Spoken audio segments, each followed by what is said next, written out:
the constitutions of India. So as I told you just now, what is constitution? It's a sets of rules and regulations, okay? Sets of rules and regulations, okay?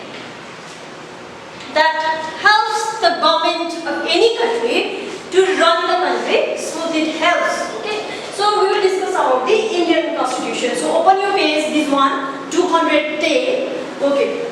Now, it is a document, okay? Constitutions of a country is a document which lays down certain basic rules that the citizens and the government have to follow. And in these constitutions, especially in India, we have some rules and regulations that a citizen must obey. Okay? So importance of constitution. Why do we need constitutions? We have government, but why do we need constitutions? So there are some importance requirements, okay, for the importance of constitutions. Constitution, the first importance of constitution, the first importance is it protects the right of the citizens.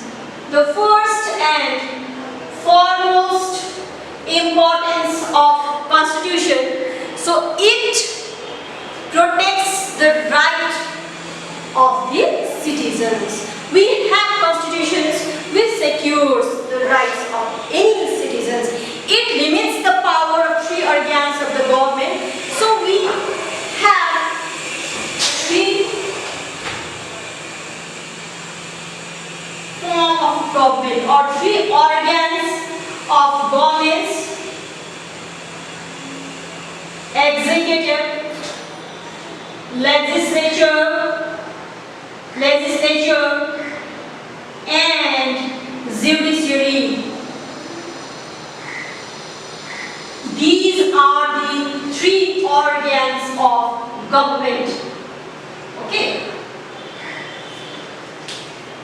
It also protects, constitution also protects and limits the powers of these three organs of the government. So we require or we need, or the importance of constitutions are, it protects the rights of the citizen and it also limits the power of the different organs of government, that is executive, legislature and judiciary. Now executive, who executes the laws, that you all know. Legislative, who makes the law. Judiciary means all the judiciary sections, okay, like Supreme Court, the judges consist of Supreme Court, High Court, all the court, judiciary sections. So we have three organs of government, and constitutions also limits the power of these three organs. So that's why it is very important to have constitutions for a particular country. At the same time, it also guarantees certain fundamental rights to the citizens. It also guarantees some fundamental rights. Okay, it guarantees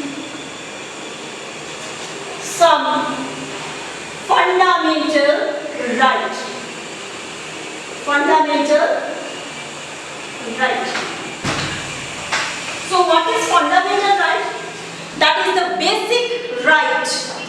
Okay, fundamental right is the basic right, and we have 6 fundamental rights. We have 6 fundamental rights. So, the importance of constitutions: it protects the right of the citizen, it limits the power of the 3 organs of government, and at the same time, it also guarantees some fundamental rights. Okay.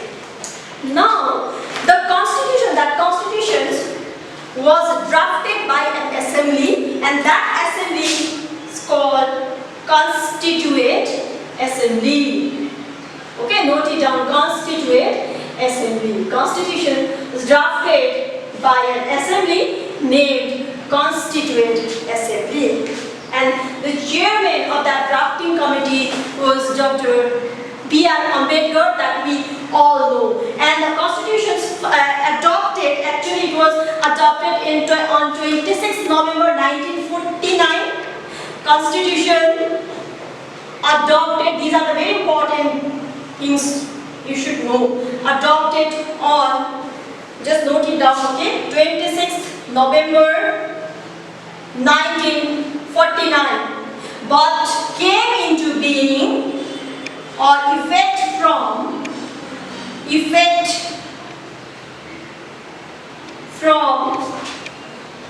26th January 1950. Remember, yes, it was adopted on 26th November 1949, but came into being on 26th January 1950. So that's why we celebrate Republic Day on 26th January, as the constitutions came into being or effected from 26th January 1950. Clear this one? Now, in our constitutions, we will see some features. Okay, in the first phase, like this book, we also have the pages like that, right? And we have, before starting the lesson, we always used to see the content of the book. Yes? So exactly like that, in our constitution, it's a books like that, books only, right? So it's a set of rules and regulations, it's a book only. So even in that constitution books, we have contents like that. Okay, exactly like our school books, even the constitution has some contents, and that content is known as the preamble. Okay, that is all the preamble. Preamble actually is the content of constitutions, and in that preamble, first it is written that India is a sovereign, socialist, secular, democratic republic, justice, liberty and equality, fraternity. You get these terms in the first phase of the constitutions like that. It is also given in your book. Exactly, we can see this in our preamble also, preamble of the constitutions. Understood? Now, we will discuss about the terms. Okay, sovereign, the term sovereign. What do we mean by the term sovereign? Sovereign actually means it's a supreme. Okay, sovereign means supreme power or supreme. Means India is independent. Okay, it is not dependent on any other country, even in the internal affairs or the external affairs. Understood? So sovereign means India as a nation is independent and not subject to control by any external authority. We have our own government to rule the country. We do not have to depend on any other agencies, governments, countries to run the country, right? So that is why India is a sovereign. We have our own supreme power. Okay. Next, socialist. Socialist means free from all forms of exploitations. Socialist means socially free from all exploitations. Okay. Next, secular. You all know the term secular means the country like India. Yes, we do not have any particular religions. We do not have a nation's religion, state religions. We are free to practice any religions. We are free to worship any god. Yes, so we do not have any state or nation's religions. So that's why India is a secular country. Next, democratic. Democratic means in a democratic form of government, the peoples have the right to choose their government. Yes, by casting their voting right. By casting the vote, using our voting rights, we can choose our representatives. We are free to choose our representatives for particular time tenure. Okay, so that's why India is a democratic country. Next, republic. As I told you now, yearly, yes. So, republic means there is no hereditary rulers. Yes, it is a democratic country, there is no hereditary ruler. So, India is a republic. Justice, you all know the term justice. In the eye of laws, each and every one, okay, each and every one are equal in the eye of laws. Now, liberty and equality, people have freedom to express their views. Yes, definitely. There are certain limitations, but we are free to express our views, opinions. And the last one, fraternity means brotherhood. Yes, so it means a sense of brotherhood of all the Indians. It gives unity and strength. So these are the terms that is written in the preamble of the Constitution. sovereign, socialist, secular, democratic, republic, justice, liberty and fraternity and equality. Okay. Now the features of the constitutions, of Indian constitutions. Constitutions contain 3 lists. Okay. Constitutions contains 3 lists. It contains 3 lists. The first 3 lists. First one, okay, that is union list. Union list. Number 2, that is state list. State list. Number 3, that is concurrent list. Remember the term, okay? So the constitutions, Indian constitutions, we are talking about Indian constitutions. So Indian constitution consists of 3 important lists: union list, state list and the concurrent list. Union list, on which the union or central government makes laws.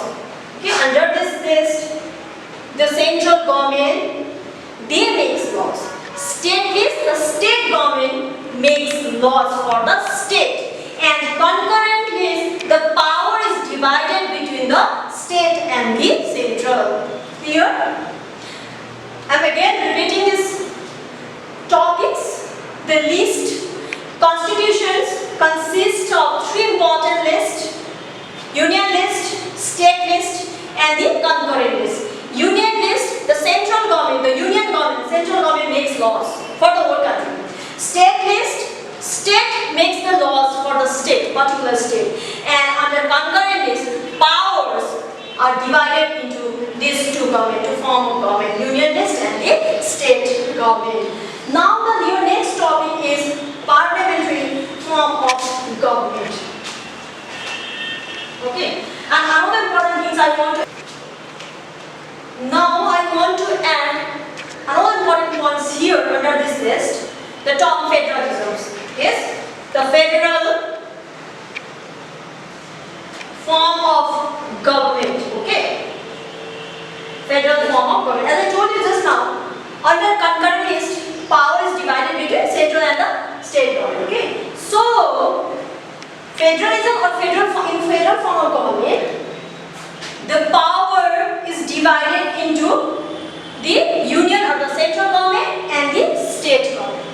Okay. Some important powers like military powers, financial powers are supervised by the federal government, exercises by the federal, union government themselves. Okay, central government themselves. The main important powers, including the military powers and financial, which are the pillars of the country, which are the key elements of the country. So these 2 important military and the financial powers are directly controlled or exercised by the union government themselves. Okay, and the other powers according to the state needs are exercised or given by the state government. So powers are divided into the central government and the state government. So this is known as the federal system or federal form of government. Okay, your next topic is parliamentary form of government. So parliamentary form of government. So what is it? In this form of government, people choose their leaders, people choose their representatives, okay, by casting vote, by voting system, by using our political right, okay, right to vote. So people have the right to choose our government, and that is called the parliamentary form of government. Under this government, we all know that what is parliament? It is a house, yes, consists of different members, elected members, right? So in this parliament or parliamentary form of government, again the power is divided into 2 houses. Means parliament consists of 2 houses, that is Lok Sabha, yes, and Rajya Sabha. Lok Sabha and Rajya Sabha. Lok Sabha is the house of people, lower house. Okay, house of people means lower house. Okay. lower house. Lower house. And Rajya Sabha is called the House of Council of Ministers. Okay, Council of Ministers. Council of Ministers. The selected minister selected from this Lok Sabha, and this is called the upper house. Clear? Don't be confused. Government, there are three organs of government: executive, legislature, and judiciary. Again, the Indian Constitution contains or consists of three lists: union list, state list, and concurrent list. Yes, union list make laws for the nations, state list make laws for the state, and concurrent list power is divided between two governments, that is the federal government or federal form of government. In parliamentary form of government, we choose the representative. Power has the people has the sole authority to choose the government. Yes. So again, this house, parliament, is divided into two different houses: Lok Sabha and Rajya Sabha. Lok Sabha, that is also called House of People or the lower house, and Rajya Sabha is House of Council of Ministers, means selected members, selected ministers like Education Minister, Health Minister, yes, and that is called the upper house. So power, even in parliamentary form of government, the power is divided into Lok Sabha members and the Rajya Sabha members. Okay, and separations of power. Okay, I've already explained here what is separation of power. In India, powers are divided among these three organs of government: executive, legislature, and judiciary. I'm again repeating, in the country like India, we have three organs of government. There is three organs of government: executive, legislatures, and judiciary. And powers of the governments are divided among these three organs. Okay, they have their distinct jobs. Okay, but they have the distinct different jobs, work, but they are interrelated with each other. Yes, they are interrelated. Okay. Now the legislatures. Okay, legislatures, the elected representative of people from the legislatures. This organ of the government is responsible for making law. I just explained you the function of legislatures is to make laws. Okay, and executive, they just executes the laws. They make the laws, they execute, implement. Executive means implement the laws. And judiciary, which is the important organ of government, most important organ of the government, like India, a democratic country. It ensures that laws and rules of the country are followed properly and rights of the people are protected. It is a duty of the judiciary to protect, okay, to look after the rights of the peoples are protected or not. So in this way, powers are divided among these three organs of government. Now the next topic, that is universal adult franchise. Universal adult franchise. One of the important features of the constitutions of India. Universal adult franchise is one of the important features of Indian constitutions. Universal adult franchise. This is one of the most important features of Indian constitutions. Okay, and according to this universal adult franchise, the person who attained the age of 18, okay, who attained the age of 18 has the right to cast his or her vote. Means he or she can enjoy his political right when he or she attained the age of 18. That is universal adult franchise. Here this one, universal adult franchise. It is one of the important features of the constitutions. Okay, and under this system, under these procedures, the person their votes. Okay, so this is the universal adult franchise. Now the next term, that is fundamental right. Fundamental right. Fundamental right. As I explained you just now, fundamental right is the basic right of an individual. We can't survive without enjoying this right. So that's why it is fundamental, it is basic, the most important rights. And there are 6 fundamental rights. It is here in your book. Okay? So just underline page number 213. So among them, the first fundamental right is right to equality. Right to equality. The most important right to equality. Okay? So under this right, all persons are equal before law. All are equal irrespective of their race, caste, creed, cultures. Yes, they are equal in the eye of law. No discriminations on the basis of religious race. Yes, no discrimination. They are equal. Okay, all citizens have access to all public places. All citizens have equal access to employment. So all the peoples of India are equal in the eye of law. They have equal right to exercise their rights, their functions. Yes, and they can participate anywhere. So these are the right to equality. Next is right to freedom. Right to freedom. Okay? Right to freedom. So freedom of speech and expressions. We are free to express our views. Yes, there is definitely some limitations, but we are free to express our views and opinions.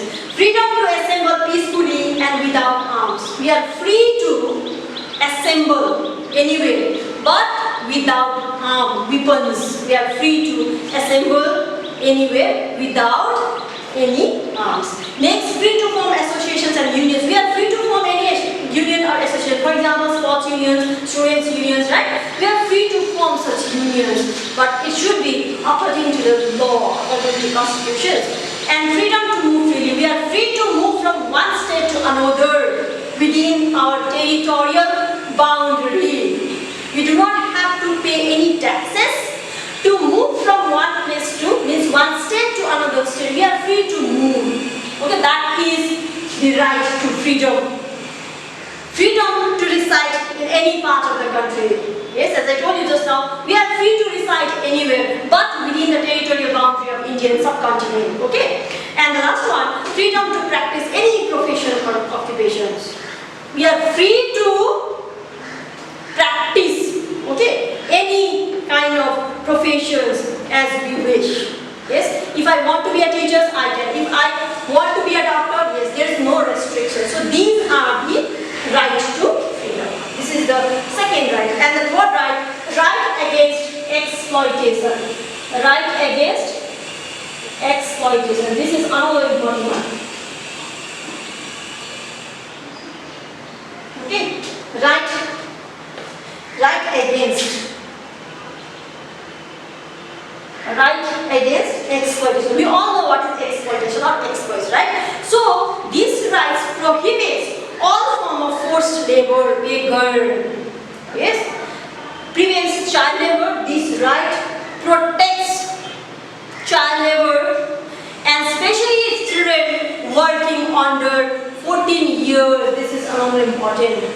Yes, so this is the right against individual exploitations. Prevents trafficking in human beings. That is the another one. Okay, so right against exploitation means prohibits all forced labor. Yes, like beggars and the children who are working under 14 years of age. And next one, under this right, prevents trafficking. Okay, trafficking means to sell the humans like a commodity. This is one of the burning issues nowadays. Yes, so trafficking, it prevents another. Okay, so these is another important rights exploitation. And the next one is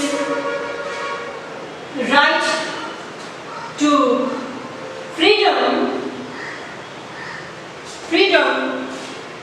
of religion. Okay, so means we are free to practice any religions.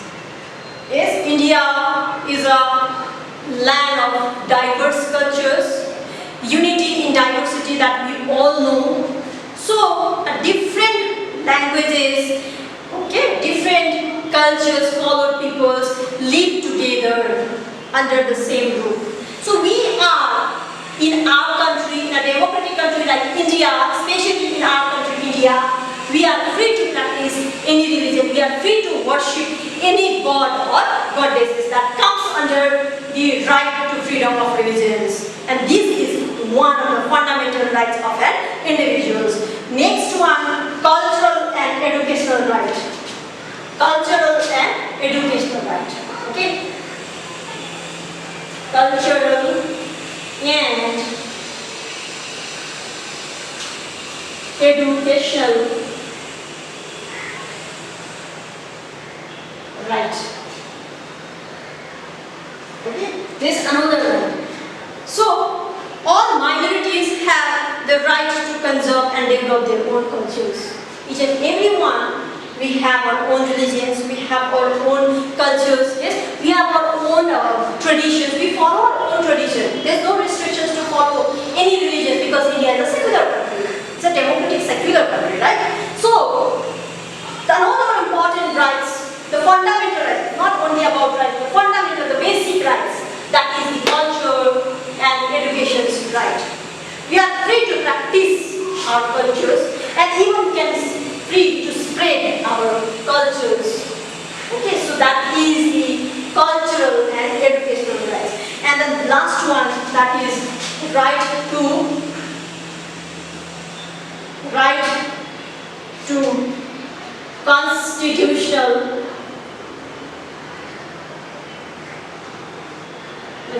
constitutional remedies. Right to constitutional remedies. Now what is that? This is another important right. To protect all the rights, we require some constitutional rights, that is called the right to constitutional remedies. Under this right, citizens have the right to go to the court. Citizens have the right to go to the court if they feel that any of their fundamental rights has been violated by the state. If any individuals feel that our rights, our fundamental, these 5 fundamental rights, 1, 2, 3, 4, 5 fundamental rights are violated by the state, the authorities, then we have the another right to go to the court. We can file a complaint. We can go to the court.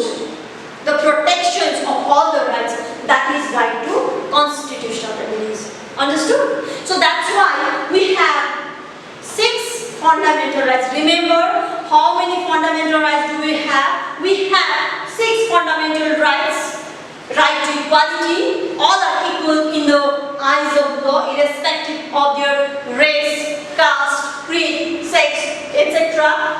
Next, right to freedom. We are free to move from one state to another within our territorial boundaries. Okay. Next, right against exploitations. So under this right, it prohibits child labor, human trafficking, and the other bonded labors. Next, right to freedom of religions. India is a secular country. We are free to practice any religion, and even we can preach them, we can spread the religions. Okay. Another is cultural and educational right.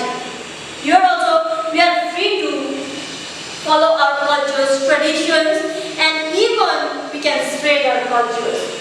Okay, and the last one, that is right to constitutional remedies, means to protect the rights, all these 5 fundamental rights from the authorities, from the state, we can go to the right. If you feel that our rights, any one of the rights is violated by the government, by the state government, by the authorities, we have another right to go go to the court, and that is the right to constitutional remedy. So that's why we have now the 6 fundamental rights. Okay.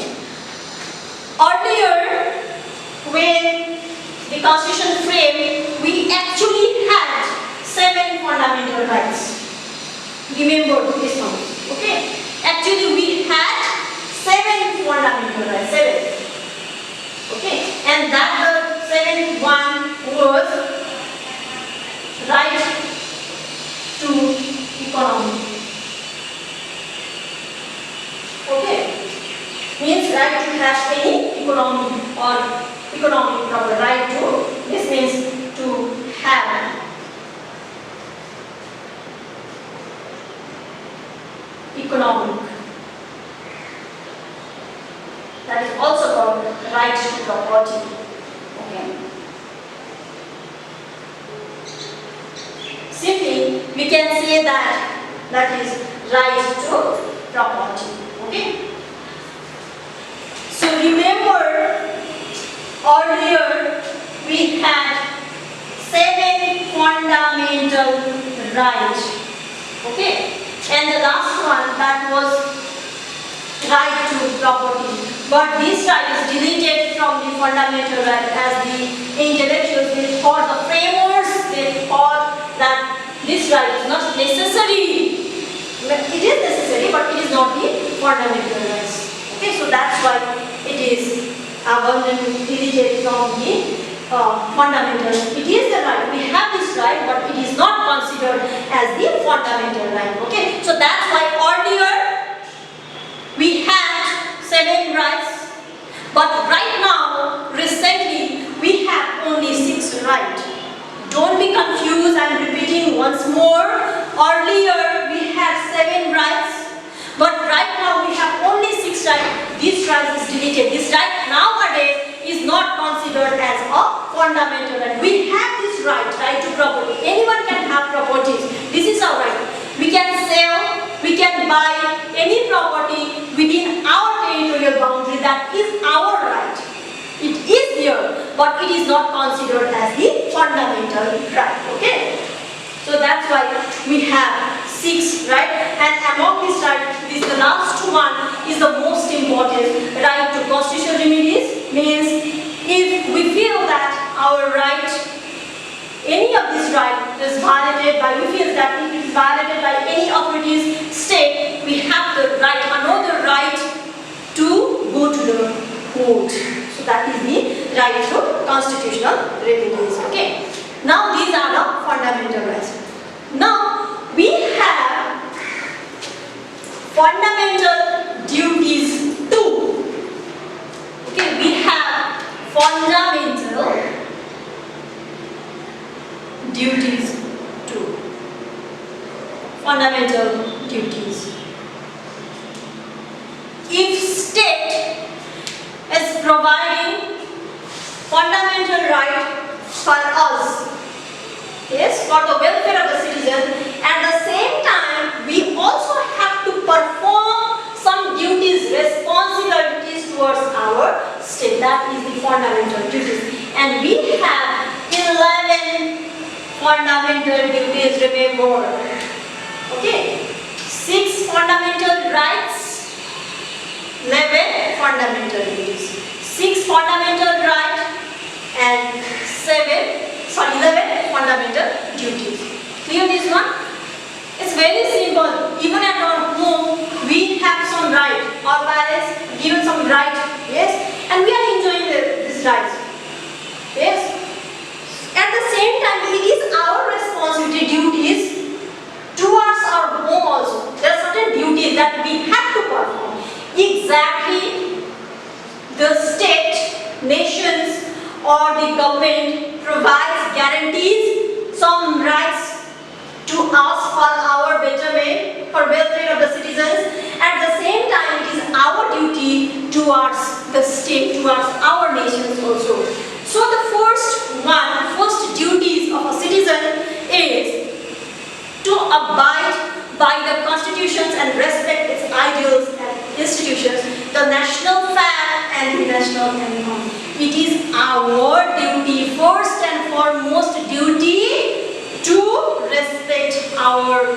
institutions, ideals, national flag and national anthem. This is the first duties.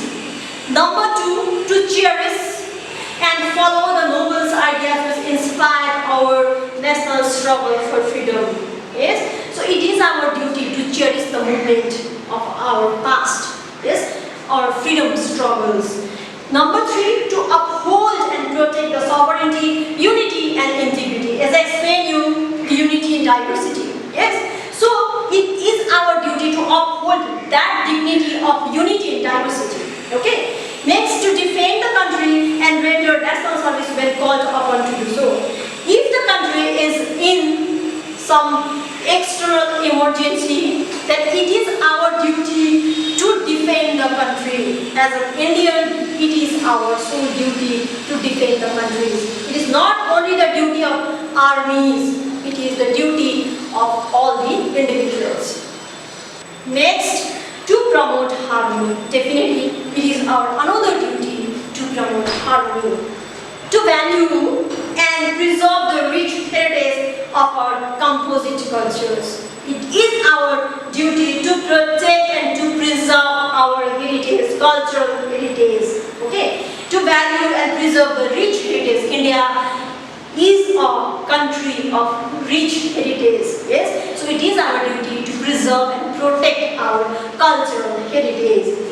To protect and improve the natural environment. Yes, to protect the environment is also our responsibility, and it is the fundamental duties. It is not only the responsibility, it is the fundamental duties. Okay?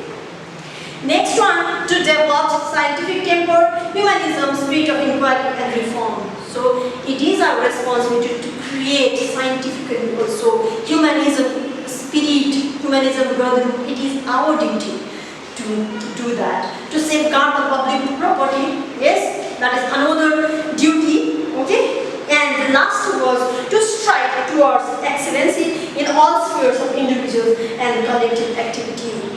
So to be united, yes, definitely splits into different states distinguished by the different languages, traditions, yet oneness is there in India.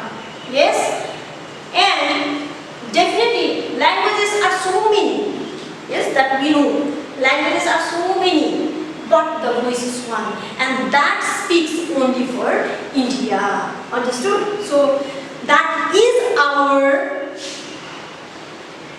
fundamental duties that one must be performed.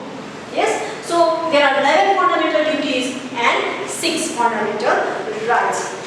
So now the last one, that is directive principles of state policy. What is that? Okay. Directive principles constitute an important part of the Constitution. Constitution seeks to achieve the ideal of a democratic welfare state as mentioned in the preamble with the help of these principles. So, in the preamble, in that content of constitutions, it is also written that it is the duty of each and every individual to establish a welfare state. Yes, and there are some other rights also, duties also, the most important aspects of the state also that should be contained in the preamble itself. Yes, but because we have a lengthiest, largest written constitutions, most of the rules and regulations are still unwritten. So that's why the few importance that are under one another book, that is directive principle of state policy. And this right to property that also comes under this head, okay, right to property.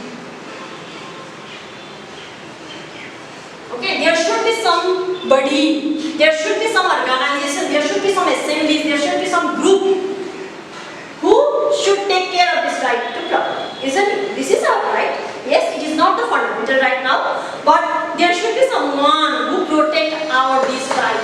because these are not protected by the Constitution. This is not considered as the fundamental rights. So definitely this should be protected or safeguarded by some group, and that is the directive principles of state policy. Understood? So these are some of the key concepts of our Indian constitutions.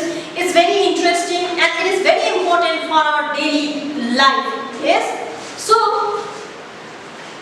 today we have studied about the Indian constitutions, what is preamble, the features of constitutions, yes, what is democratic form of government, okay, fundamental duties, fundamental rights, universal order franchise, and directive principles of state policies. And this is under the state government. State policy is written here, right? State. So it comes under the state. Okay. So these are the few new terms that you studied today. So learn again the whole topics. Okay. And just underline the important point.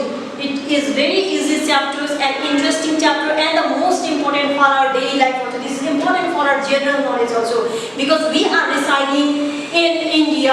So it is our right and our duties at the same time to know about our country. Okay, thank you.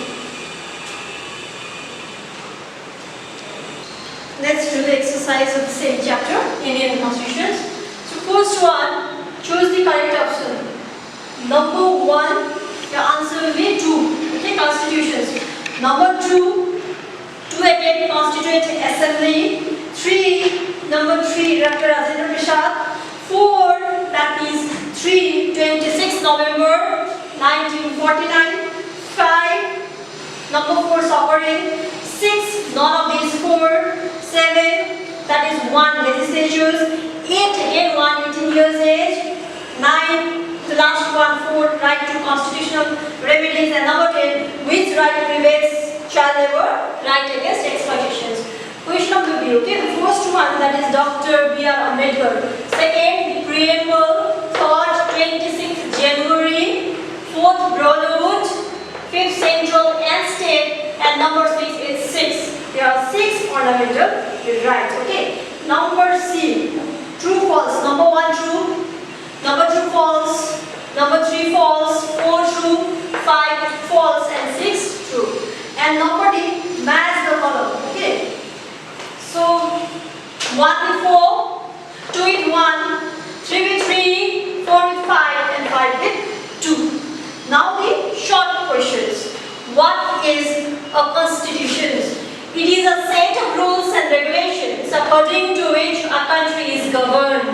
Okay. Number 2, why did we adopt our constitutions on 26 January 1950? Constitution was adopted on 26 January 1950 to maintain the historic significance of the day. The date of 26 January 1950 was chosen to commemorate the Purna Swaraj, that is complete independence, Purna Swaraj, okay, declarations of independence of 1930.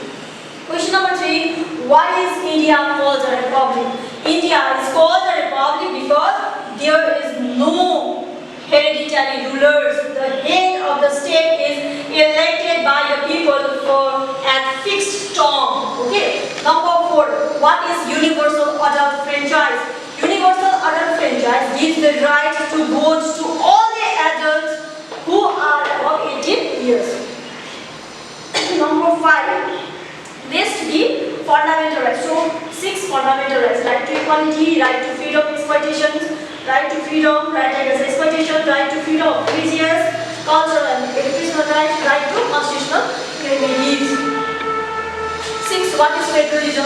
Federalism refers to the separation of power between the state government and central government. Number 7. Write down the importance of right to constitutional remedy. Under this right, citizens have the right to go to the court if they feel that any of their fundamental rights has been violated by the state. Number 8. Why are fundamental duties important? Fundamental duties are important for the progress, development and smooth functioning of any society. Number 9. Why are directive principles an important part of the constitutions? Directive principle acts as a guide for the government which helps them in making policies of laws for the purpose of securing justice and welfare in the state. Thus, it is an important part of the constitutions. Question number 10. Which fundamental right prohibits forced labor and traffic in human beings? Right against exploitation prohibits forced labor and traffic in human beings. Now the long questions. Question number 1. Write down the importance of constitutions. So, importance of constitutions. Number 1. Constitution protects the rights of the citizens irrespective of caste, gender, religion to which they belong. Number 2 point. It guarantees certain fundamental rights so that citizens can protect themselves against any misuse of power by the government. And number 3 point, it lays down the national goals which form the basic foundations on which the country rests upon. Number 2, explain the key features of preamble. It is a part of the basic structures of the constitutions. Through its preambles, the constitutions commits itself to democracy, republic, socialist, secular, liberalism, and welfare state. Okay. The preamble states the objectives which the constitution is committed to secure for all the people of India. Question number 3. What is federalism? How does it work in India? It is a system of government in which the power is divided between central and the state government. Okay. In India, the government is divided into different categories, that central, state, and district level government. The powers are divided among them. The central government work for the countries, whole nations. State government work for the state, and district government work for the district. So thus is how the federalism works in India. Question number 4. Explain the principle of separations of power in India. Separations of power refers to the division of responsibility, okay, into the 3 organs of government: legislature, executive, and judiciary, by limiting any one organ from exercising the core functions of another. Under these models, a state's government is divided into organs or branches which will separate independent powers and responsibilities so that powers of one branch are not in conflict with those of the other branches. Question number 5. Right to freedom is a cluster of various rights explained. The 6 types of freedoms are guaranteed through this right. These are freedom of speech and expressions, freedom of assembly peacefully, freedom to form associations and union, freedom to move freely, freedom to reside in any part of the country, freedom to practice any professions. Number 6, write a short note on right to equality. Right to equality is one of the 6 fundamental rights in the Indian Constitution. It includes all are equal before law, no discriminations on the basis of religion, race, caste, or gender, and all citizens have access to all public places. Question number 7. List any 6 fundamental duties given in the constitutions. So, fundamental duties, 11 fundamental duties are here in your books. You can write any 6, okay? To protect and improve the natural environment, to promote harmony, to safeguard public property, to protect the sovereignty, unity, and integrity of India, to defend the country and render service when called upon to do so, and to abide by the constitutions and respect its ideals and institutions, the national flag and the national anthem. You can write any other points, okay? Any 6 points. And the last one, write down the importance of directive principles of state policy. Directive principles of state policy aim to create social and economic conditions under which the citizens can lead a good life. Okay? They also aim to establish social and economic democracy through a welfare state. Okay? And activities here, page number 217. This is your homework. Okay, do it yourself, this one. Yes, and you can